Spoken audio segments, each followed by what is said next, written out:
주일 예배 또 함께 하나님 앞에 은혜롭게 예배를 드리고 또 식사 교제와 먹장 모임을 한 후에 또 하나님 이 오후 예배 우리 모든 성도들이 참여하여 하나님 앞에 예배할 수 있도록 하셔서 감사합니다. 예배 드리는 모든 성도들에게 하나님의 크신 은혜를 주시고 말씀에 확신을 주시며 또 이 한 주간 살아갈 때 건강하고 복되게 살아가게 하여 주시고 일교차가 큰 겨울 날씨 가운데 우리 성도들 강건하게 지켜주시고 인도하여 주옵소서. 혹이나 넘어지거나 다치는 일이 없도록 우리 성도들을 하나님 눈동자와 같이 지켜 보호하여 주옵소서. 이 시간 1000번째로 드려진 예물들과 또 범사에 감사하여 드려진 예물을 기뻐 받아 주옵소서. 말씀 가운데 함께 하실 것을 믿사오며 예수님의 이름으로 기도 올려옵나이다. 아멘. 할렐루야. 아멘. 우리가 주일 오후에는 저와 함께 리더에 대해서 얘기를 나누고 있고 그 리더에 대해서 우리가 고민하고 또 좋은 교회와 공동체가 되기 위해서 첫 번째 전투하는 교회가 되어야 된다. 영적 전쟁을 또 그 영적 싸움을 할 줄 아는 그래서 그것을 대비할 줄 아는 교회가 되고 공동체가 되어야 된다. 그리고 두 번째로 사람을 세우고 사람을 키우는데 어떤 그런 힘이 있는 교회가 되어야 된다.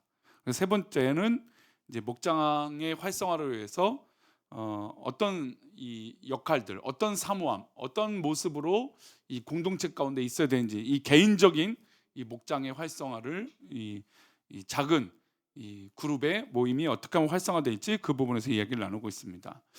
교회 공동체는 작은 공동체부터 힘을 냅니다. 교회라는 건 우리 교회도 이제 한 100여 명 이렇게 안팎의 인원이 모이는데 뭐 적지 않은 인원이죠. 100여 명의 인원이 있을 때 많은 모습들이 드러납니다. 그러나 이렇게 100여 명이 움직이려고 하려면 100여 명이 한꺼번에 다 움직이지 못하죠. 그러니까 작은 그룹들, 작은 이 모임들이 힘이 생기고 그 힘에서 전체를 이루게 되는 것이죠. 작은 조직이 모여서 큰 조직을 어느 곳이든 어느 조직이든 이루게 되는 겁니다. 모세가 이스라엘 백성들을 이끌 때 장인 이드로가 방문했습니다. 근데 봤더니 이드로가 볼 때 200만 명이 넘는 이스라엘 사람들을 모세가 혼자 송사 재판을 감당하거나 뭔가 일이 벌어졌을 때 간섭하고 하는 게 쉬운 일이 아니고 일이 너무 과중해 보였습니다. 그래서 장인이 볼 때 야 이거는 말도 안 된다. 어떻게 너 혼자 당신 혼자 다 할 수 있는가? 그럴 수 없다. 그래서 이드로가 한 가지 제안을 하죠. 10부장과 50부장과 100부장과 1000부장을 세워서 이 사람들이 모세가 하고 있는 역할들을 좀 나눠서 하고 간단한 재판이나 송사들은 이 10부장, 50부장, 100부장, 1000부장이 그 역할들을 할 수 있도록 해줘라. 물론 이제 그들을 세울 때에 어떤 사람을 세워야 되는지 이제 구체적인 방법들도 제시했지만 어쨌든 이런 작은 그룹 10부장이면 남자의 10명 가정이니까 뭐 적게는 20명, 많게는 50명 정도의 그룹입니다. 그러니까 뭐 50부장이면 한 200명, 300명. 예를 들어서 우리나라에 따지면 은, 면, 리 있잖아요. 리보다 더 작은 게 있나요? 그죠? 그러니까 리, 면, 읍이 있는 거잖아요. 뭐 그런 이제 동네의 작은 그룹으로 구역, 행정구역을 만드는 것처럼 50부장, 10부장, 50부장, 100부장을 통해서 이 이스라엘의 작은 조직들을 세우게 되고 그곳에서 이제 모든 일들을 처리하고 그리고 이제 전체 이스라엘 민족이 이루게 되는 겁니다. 교회도 당연히 마찬가지죠. 작은 신앙의 목장의 교회를 이루게 되고 그리고 이 작은 공동체가 이제 큰 교회의 공동체를 이루게 됩니다.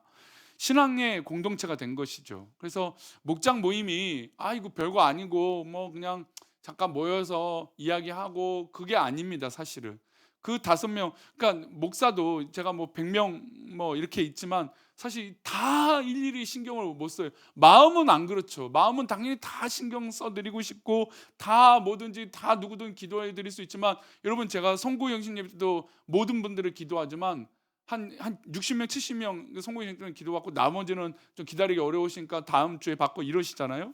근데 1시간을 넘게 기도해요. 그러니까 매주 그렇게 할 수 있는 건 아니잖아요. 그러니까 마음은 있지만 저도 그렇게 할 수 없고 또 우리 성도들도 그렇게 기다릴 수 없잖아요. 그러니까 그런 기도 나눔과 또 오늘 나눴던 말씀, 설교 말씀을 가지고 이 목장 모임 가운데서 도전을 받고 서로 우리가 이렇게 더 건강하게 살아야겠구나라고 하는 도전을 받고 교회를 이루는 거죠. 그래서 사실 그냥 밥 먹고 우리가 지금은 평일에 시간이 안 되고 모이기 어려우니까 주일을 가급적 모여서 좀 편의로 하고 있는 거지, 그게 아닌 걸 우리는 다 잘 알고 있잖아요. 그래서 그냥 예배드리고 또 예배드리고 또 예배드린다, 그 개념이 아니잖아요 원래는. 그래서 그 작은 공동체 안에서 하나가 되고 서로 위해서 격려하고 기도하고, 그런 공동체가 바로 우리 목장 모임이 되는 겁니다. 그래서 이 목장 모임이 강해지고 튼튼해지면 교회가 더 든든해지죠. 그래서 어려운 일이 있고 힘들 때 우리가 이제 목장 보고의 결산들을 보면, 축하할 일이 있으면 목장 안에서 축하해주고, 또 환우들이 발생되면 병원에 가는 일들이 있으면 병원에 간다고 위로의 어떤 물질도 나누고 격려도 해주고, 또 식사 모임도 하면서 함께 교제하죠. 그래서 사실은 어떤 세상의 공동체 모임보다 우리 목장 모임이 훨씬 더 귀하고 중요하고, 또 애틋하고, 또 기도가 되고, 또 누가 아프거나 어떤 문제가 생기면 마음이 써집니까 안 써집니까? 써져요 안 써져요? 써지잖아요. 그러니까 이게 작은 힘이 생기는 거죠. 그래서 그 위로와 힘이 서로에게 끼쳐지고, 또 그걸 넘어서 기도가 필요하면 온 교회의 기도를 부탁하게 되고, 또 목회자의 기도를 부탁하게 되는, 그게 바로 목장 모임이 되는 겁니다. 그래서 목장 모임을 가볍게 생각하시면 안 돼요. 사실은 이 목장 모임이 귀하고, 어떻게 보면 목사와 어떤 이 장로님들이나 권사님들은 뭐 이렇게 뭐 교회 전체적으로 이야기하지 못하는 소소한 이야기, 또 내 개인적인 이야기, 또 내 개인적인 아픔이나 즐거움의 이야기들을 마음껏 나누고 이야기할 수 있는 공동체니까 사실은 목장 모임이 굉장히 귀한 겁니다. 그래서 이 공동체가 힘이 생기면 뭐가 생긴다고요? 교회에 힘이 생기는 겁니다. 자, 그래서 이 공동체를 세우기 위해서 어떤 사람들이 리더로 세워지느냐, 그래서 첫 번째 루디아에 대해서 지난번에 얘기를 드렸어요. 첫째 주에 루디아가 바울 사도가 와서 복음을 전파하면서, 우리가 복음을 전하고 말씀을 전할 공간이 필요하다. 그래, 루디아가 어디서 있었습니까? 냇가에 있었습니다. 빨래를 하든지 뭘 하려고 물가에 있었죠. 거기도 수많은 여인들이 다 있었습니다. 근데 바울 사도가 그 요청, 우리가 복음을 전할 할 공간이 필요하다라고 하는 요청을 듣고 루디아가 어떻게 합니까? 그 음성에 반응하죠. 그리고 자기 집에 모시게 되고, 우리 집에서 이 복음을 전할 수 있도록 하십시오. 그러다가 루디아와 그의 가족들이 어떻게 됩니까? 세례를 받고 하나님을, 예수님을 믿게 되는 놀라운 역사가 일어나게 된 것입니다. 그러니까 이런 루디아 같은 사람이 이제 목장 가운데 세워지는 거죠. 또 오늘 본문 이제 같은 맥락에 있는 이 사도행전 16장은 바울과 신라가 복음을 전파하며 일어난 일입니다. 그럼 오늘 본문의 30절은 이 이전의 말씀은 바울과 신라가 복음을 전파하다가 감옥에 갇히는 일이 벌어져요. 여러분, 우리가 잘 아다시피 바울과 신라가 감옥에 갇혔을 때 뭘 했습니까? 찬양과 기도를 했잖아요. 기도를 했습니다. 제가 이걸 갖고 부임하고 얼마 되지 않아서 이 설교를 한번 한 적이 있는데, 이 본문을 가지고 벌써 5년 전 설교인데 들으신 분들은 기억이 날지 모르시겠지만, 제가 왜 이 본문을 기억하냐면, 제가 이걸 가지고 다른 교회 가서도 설교를 여러 번 한 적이 있어요. 바울과 신라가 기도를 했어요. 근데 오늘 아까 우리 대표 기도자가 기도하다가 저는 이제 다니엘이 기도했더니 사자굴을 준비했다는, 이게 무슨 소린가 생각하다 이제 그 기도를 듣고 나서 이해가 됐어요. 오히려 하나님을 믿는 사람에게 믿고 있고 잘하고 있는데 사자굴이 열린 거예요. 그럼 세상 사람들은 그걸 이해 못하겠죠, 그죠? 지금 바울과 신라가 뭘 하고 있어요? 복음을 전파하잖아요. 귀한 일이잖아요. 물론 그 당시 핍박이 있었겠지만, 강했고 반대가 심했지만, 어쨌든 복음을 전하는 귀한 일을 해요. 복음을 전하는데 어디가 지금 열려 있는 거예요? 지금 어디에 갇혀 있는 거예요? 감옥에 갇혀 있잖아요. 근데 그 당시 감옥이 지금도 감옥이야 뭐 좋은 것은 아니겠지만 불편하고 더럽고 어렵고 또 매를 맞잖아요. 그러니까 바울과 신라가 감옥에 갇혔습니다. 근데 이들이 뭘 했다고요? 기도와 찬양을 했어요. 그럼 여러분, 우리가 감옥에 갇혔어요. 그럼 우리 기도는 어떤 기도를 해야 될까요? 감옥에 나오게 해달라는 기도를 할 거 아닌가요? 억울하게 갇혔으니까, 복음을 전파하다가 갇혔으니까. 게다가 바울은 어떤 시민권을 갖고 있습니까? 로마의 시민권이잖아요. 그러니까 사람들이 사실 그때 놓친 거예요. 바울 사도가 로마의 시민권인 줄 알았으면 그렇게 매를 칠 수 없었거든요. 근데 감옥에 그렇게 갇혔어요. 억울하잖아요. 복음을 전파하고 자기는 그렇게 감옥에 안 갇혀도 될 수도 있는 그런 신분인데 그저 복음을 위해서 감옥에 갇혔어요. 근데 우리가 알다시피 복음을 위해서 감옥에 갇혔는데 그들이 바울과 실라가 기도하고 찬양했더니 어떻게 됐습니까? 지진이 일어나서 옥문이 열리게 되죠. 자, 그러면 이제 이게 퀴즈예요. 제가 5년 전에 설교했던 내용이에요. 이들의 기도의 내용이 과연 찬양이 옥문을 열리게 해달라고 하는 기도였을까요? 뭐였을까요?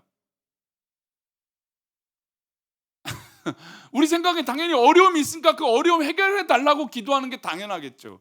자, 그러면 바울과 실라가 그 기도가 아닌 걸 어디서 알 수 있냐면, 바울과 실라가 기도하고 찬양할 때 옥문이 열렸어요. 그럼 뭐 어떻게 해야 될까요? 나가야죠. 나가서 어떻게 됩니까?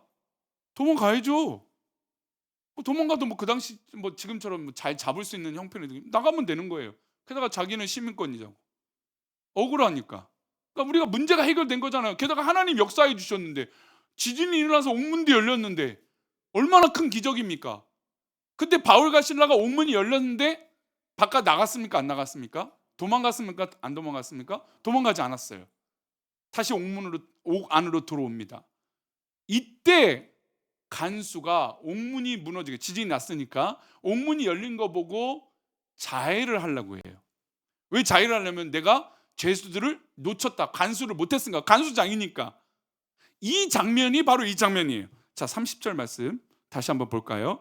그들을 데리고 나가 이르되 선생들이여 내가 어떻게 하여야 구원을 받으리까 하고는, 왜 이야기를 하냐면, 간수장이 이들이 지금 옥문이 열렸고 죄수들이 다 도망가야 되는데 그들이 그냥 있는 거예요. 그래서 간수장이 보고 이 사람들 보고 놀라운 거죠. 그래서 간수장이 이 바울과 실라를 데리고 나옵니다. 아니 굳이 자기들 다시 들어갔는데 다시 내려와요. 그 두려운 마음이 생긴 거죠. 왜? 일이 자기의 목숨이 걸려 있기도 하지만 이게 보통 일이 아닌 걸 알게 된 겁니다. 그래서 간수가 이렇게 얘기하면, 선생님들이요 내가 어떻게 하여야 구원을 받을 수 있습니까? 그러니까 문제가 지금 벌어졌는데, 어려운 일이 벌어졌는데 그 어려운 일을 얘기하는 게 아니에요. 바울 사도도 지금 옥문에 나가겠다, 우리가 억울하다, 이 얘기를 하는 게 아니고, 간수도 당신들이 왜 도망가지 않냐 뭐 이런 얘기를 하는 게 아니라, 이 두 사람들의 공통적인 시점이 뭘로 직결이 되냐면 복음, 구원으로 초점이 맞춰져 있는 거예요. 지금 분명히 두 사람의 관점이 달라요. 이 바울과 실라는 감옥에 갇혀 있었다는 관점, 그리고 감옥에 나가지 않고 그냥 감옥에 있었다는 관점이고, 간수는 이들을 놓칠까 봐 걱정이 되고 심지어 자기를 자해하려고 할 정도로 그런 위기가 있었는데 오히려 그들을 데리고 나와서 구원에 대해서 이야기를 한다는 거예요. 이게 무슨 얘기냐? 다니엘이 하나님 앞에 기도하고 사자굴이 있고 풀무불이 있고 친구들이 풀무불에 빠지기도 하고 어려운 일이 있지만 그 관점을 어떻게 보느냐 이거라는 것이죠. 우리에게 어려움이 있고 문제가 있지만 이 문제를 문제 그대로 보느냐 아니면 이것을 믿음으로 보느냐, 그 차이가 있다는 겁니다. 바울과 실라는 하나님 앞에 기도하고 복음을 전하는데 감옥에 갇혔어요. 그래서 하나님 앞에 기도하고 찬양했는데 옥문이 열렸어요. 만약에 우리의 1차원적인 기도 제목이라면, 하나님 우리가 억울하게 옥에 갇혔습니다, 감옥을 나가게 해주세요. 감옥이 열렸으니까 나가면 되잖아요. 근데 안 나간단 말이에요. 왜 그럴까요? 하나님의 복음을 위해서, 구원을 위해서 그들은 다시 감옥에 들어온 게 된 거예요. 그리고 간수장이 오히려 그들을 데리고 나와서 어떻게 하면 이 일을 모면할까, 이게 아니라는 거예요. 이 역사를 보니 하나님의 역사, 이들이 소요를 일으키고 복음을 전하고 하나님에 대한 이야기를 한 것이 거짓이 아니구나라고 깨닫게 된 것이죠. 그러니까 간수가 뭐라고 얘기해요? 내가 어떻게 해야 구원을 얻을 수 있습니까? 라고 말한다는 거죠. 이게 그러니까 정상적인 대화가 아니라는 거죠. 원래는 감옥에 왜 안 도망갔습니까? 이런 질문을 해야 되고, 간수가. 그리고 우리는 억울했다, 이거 맞지 않냐? 하나님이 이렇게 있으니까 우리 이렇게 자신들이 증명이 된 거잖아요. 이게 지금 우연이 아니고 하나님 일이다, 이 얘기를 하는 게 아니었다라는 거죠. 그죠? 하나님의 복음을 위해서 이들은 초점이 딱 맞춰진 거예요. 그러니 간수가 내가 어떻게 하면 구원을 받을 수 있습니까? 여러분, 목장과 리더는 어느 순간에 그 문제를 어떻게 보느냐가 굉장히 중요해요. 물론 어려움이 있고 괴로움이 있어서 그것을 위로하기도 하고 힘을 주기도 하겠지만, 그러나 그 문제의 본질적인 이유가 뭔지 봐야 된다는 거예요. 그래서 바울과 실라와 이 간수는 지금 무엇이 핵심인 걸 깨닫게 되었습니까? 간수에게 복음을 전하라고 하는 기회구나. 그리고 간수도 그렇게 느낀 거죠. 그래서 내가 어떻게 하면 구원을 받을 수 있습니까? 라고 질문을 한 것이죠. 이렇게 고백하자 바울 사도가 이렇게 말합니다. 31절입니다. 굉장히 유명한 말씀이죠. 우리가 복음을 전할 때마다 말하는 거예요. 함께 읽겠습니다. 이르되 주 예수를 믿으라. 그리하면 너와 내 집이 구원을 받으리라고. 이르되 주 예수를 믿으라. 지금 기적을 말하고 옥문 열리고 어떻게 된 일을 이야기하는 게 아니에요. 여러분, 우리가 어떤 일이 벌어지면 야 이거 어떻게 됐니 저렇게 됐니 우리의 막 그 기쁜 마음으로 이런저런 얘기를 할 수 있잖아요. 그런데 목장 모임과 우리의 신앙은 그런 얘기가 우선이 아니라 바로 예수님을 믿는 그 관점이 우선인 거예요. 그래서 바울 사도가 어떻게 하면 구원을 받겠습니까? 라고 하는 질문에 들떠갖고 야 우리가 기도하고 찬양했더니 이런 일이 있다가 어떤 사설이 긴 게 아니라 그냥 단순하게 예수님을 믿으면 된다라고 얘기를 한 것이죠. 그러면 너와 내 집이 구원을 받는다. 예수님을 믿으면 해결이 되고 이 문제가 이해가 된다라는 거예요. 감옥이 있고 사자굴이 있고 어려운 일이 있어도 하나님 앞에 기도하는 그 관점이 정확하고 예수님을 믿는 거라면 그 문제의 핵심이 바로 우리의 구원에 있다라는 걸 깨닫게 되는 것이죠. 믿음의 삶에 있다라는 걸 깨닫게 되는 것이에요. 우리에게 일어난 어떤 현상 속에 누구의 음성을 듣는 걸까요? 하나님의 음성을 듣는 거예요. 그 모든 일어나는 현상 속에 하나님의 음성과 복음의 역사를 보는 것이죠. 그래서 나에게 일어난 일이 주변에 일어난 일이고 우리 성도에게 일어난 일이 우리 하나님께서 역사하시는 일이 되는 거예요. 그때 우리는 누구의 음성을 믿고 되는 거예요? 하나님의 음성을 믿고 듣게 되는 것입니다. 그래서 이제 이 주 예수를 믿으라 했을 때 어떤 도전을 받을까요? 간수가 32절 반응이 나옵니다. 함께 읽겠습니다. 주의 말씀을 그 사람과 그 집에 있는 모든 사람에게 전하. 바울 사도가 주의 말씀과 그 집에 있는 모든 사람들에게 전했습니다. 우리의 공동체, 우리의 작은 목장과 우리가 하나님 앞에 있는 리더들이라면 무엇보다 하나님의 말씀을 전하고 나누는 것이에요. 그 말씀을 전했을 때 33절이요. 함께 읽겠습니다. 그 밤 그 시각 33절 말씀. 네, 함께 읽겠습니다. 그 밤 그 시각 간수가 그들을 데려다가 그 맞은 자리를 씻어주고 자기와 그 온 가족이 다 세를 봐. 지금 루디아도 이런 역사가 있었잖아요. 물론 루디아는 간수랑 다른 환경이었죠. 냇가에서 빨래를 하든 뭘 하고 있는데 바울 사도의 그 음성을 듣고 반응을 했습니다. 우리 집에 오셔서 복음을 전해달라고. 그랬더니 그 말씀의 역사가 일어났어요. 간수도 주 예수를 믿으라. 그리하면 너와 내 집이 구원을 받는다. 이 복음을 받아들이고 자기의 집에 모셔요. 그리고 자기가 때렸던 그 상처들을 씻겨주고 그 말씀을 받아들이게 됩니다. 그리고 어떤 역사가 일어나요? 자기와 그 온 가족이 다 세례를 받아요. 이제 이번에 그 유아 세례를 이제 성탄절 때도 하고 우리가 뭐 고난 주간 또 우리 추수감사절 전에 세례 학습을 받게 됩니다. 그리고 이번에 유아 세례를 받는데 내년에 누가 있을까 했더니 오늘 승원자매가 이제 내년 출산이 5월이래. 5월. 이제 4월 말이면 이제 출산하게 돼. 그래서 제가 가면서 내년엔 유아 세례는 여기구나. 그래서 이제 딸님이시냈대요. 얼마나 귀한지 몰라요. 빨리 가까운 데로 이사 와야 우리 공동체에 들어올 수 있을 것 같은데 기대가 됩니다. 근데 보세요. 이 아이들이 세례를 받는 모습을 보니까 또 우리 이제 내년에도 세례 받으실 분들이 있지만 세례 받는다고 하는 게 얼마나 귀하고 아름답고 놀라운지 몰라요. 우리는 어렸을 때 너무 많은 사람들이랑 그냥 그렇게 세례 때가 되면 세례 받는다 그게 아니잖아요. 원래는 예수님을 진짜 믿으면 그 믿음으로의 신앙의 고백이 담겨야 세례를 받을 수 있는 거거든요. 그 은혜가 유아 세례는 부모의 신앙을 이 아이가 받는다. 그리고 이 부모가 이 아이가 신앙으로 자랄 수 있도록 하나님 앞에 맹세하겠다. 그게 담겨 있는 게 유아 세례이거든요. 얼마나 귀합니까? 근데 그 간수의 한 사람의 변화가 이 집안의 식구들의 변화가 일어나고 자기 한 사람의 진짜의 변화가 여러분 우리 공동체 우리 목장 식구들의 변화가 일어나는 거예요. 아멘. 그러니 오후 예배 들으시는 우리 성도들이 그저 지금 리더에 대해서 그렇게 되겠다가 아니라 여러분들에게 진짜 예수를 믿는 그 복음과 믿음이 확실해야 여러분 주변의 은혜를 받고 영향을 받게 되는 거예요. 그래서 간수가 자기가 했던 일을 회개하는 마음으로 바울과 실라가 맞은 그 상처난 자리를 씻어주면서 그 복음을 받아들이고 그리고 세례를 받습니다. 그리고 어떤 역사가 이어질까요? 34절입니다. 함께 읽겠습니다. 그들을 데리고 자기 집에 올라가서 음식을 차려주고 그와 온 집안이 하나님을 믿음으로 그에 기뻐하니라. 저는 우리 공동체마다 하나님을 믿는 큰 은혜가 있었으면 좋겠어요. 우리 목장 모임 할 때 기도할 때마다 막 우리 서로 위해서 병든 것도 기도해주고 연약한 것도 기도해주고, 우리가 어떤 모습이든 당신을 격려하고 응원해주고, 정말 크게 우리 하나님 믿음으로 어떻습니까? 얼마나 아름다워요 지금 모습이. 지금 사실은 간수는 자기가 간수의 역할을 못해서 옥문이 무너지만 죄인들이 다 도망가고 이러면 자기가 위기가 오고 어려움이 올 거라는 그 문제를 지금 전혀 얘기 한마디도 하지 않잖아요. 그저 지금 복음을 받아들이고 하나님을 믿게 되고 예수님을 믿게 됐다는 그것으로 너무 즐겁고 행복해 보이지 않습니까? 이 구절에 조금 전까지만 해도 자기가 자기를 자해하려고 했어요. 왜냐하면 사고가 터졌으니까. 나 이거 이러다 난 지금 큰일 났다. 뭐 여러 가지 해석도 있어요.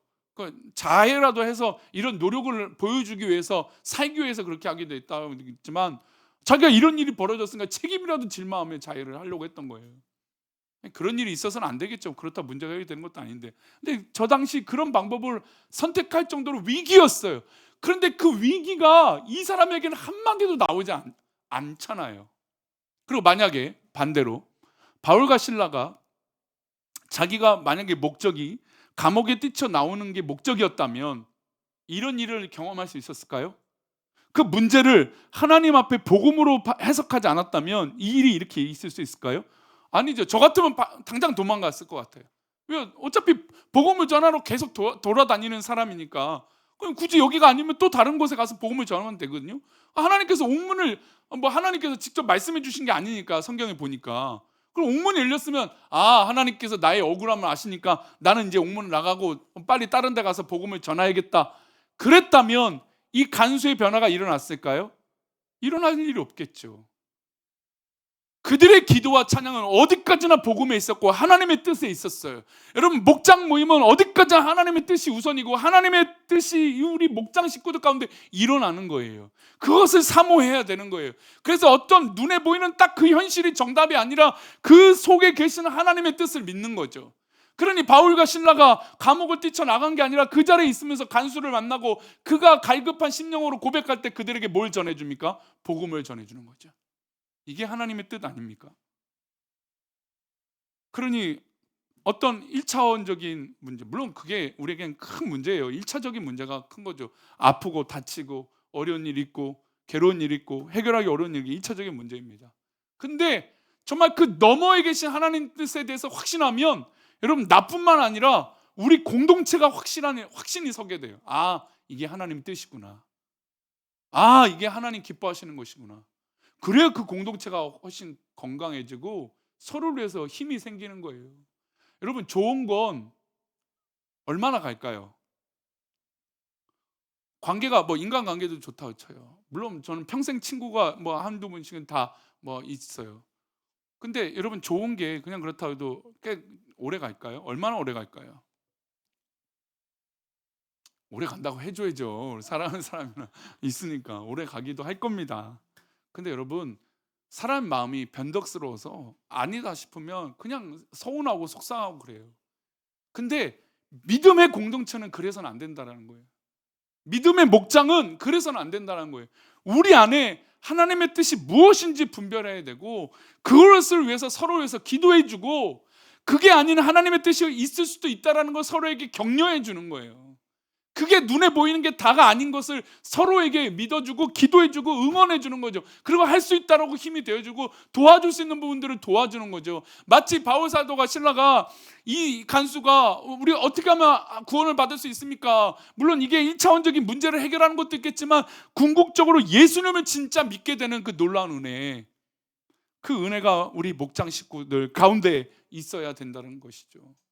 저는 적어도 우리 오후 예배 드릴 수 있는 참 우리 성숙한 그리고 훈련이 되어 있는 우리 성도님들이 계신 그곳에 하나님의 뜻이 이루어지기를 소망합니다.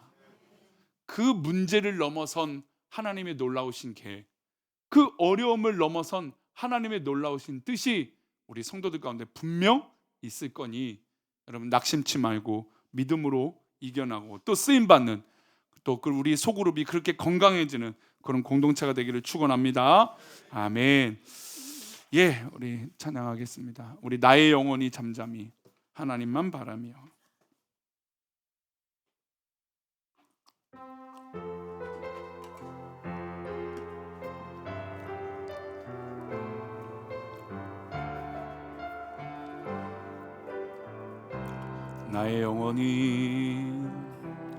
나의 영혼이 잠잠히 하나님만 바라며 나의 구원이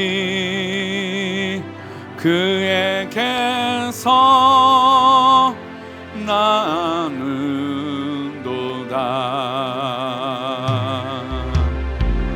나의 영혼아 잠잠히 하나님만 바라라. 나의 소망이 저에게서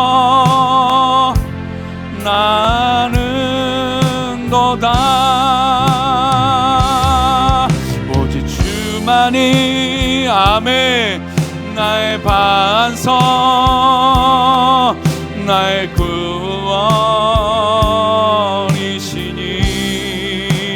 구원이시니 오직 주만이 나의 산성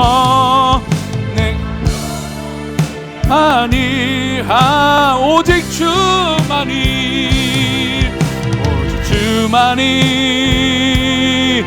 나의 반석 나의 구원이시니 오직 주만이 나의 산성 내가 우리 한 번 더 고백합시다. 오직 주만이 나의 반석이시고 산성이십니다. 아멘. 오직 주만이 나의 반석 나의 구원이시니 오직 주만이 나의 산성 내가 여동치 아니하리. 여러분 정말 그렇습니까? 우리가 찬양한 것처럼 정말로 그러세요? 여러분 그렇다면 우리 삶 속에 정말 오직 주만이라는 것이 나타나야 돼요. 바울과 실라가 기도했던 건 오직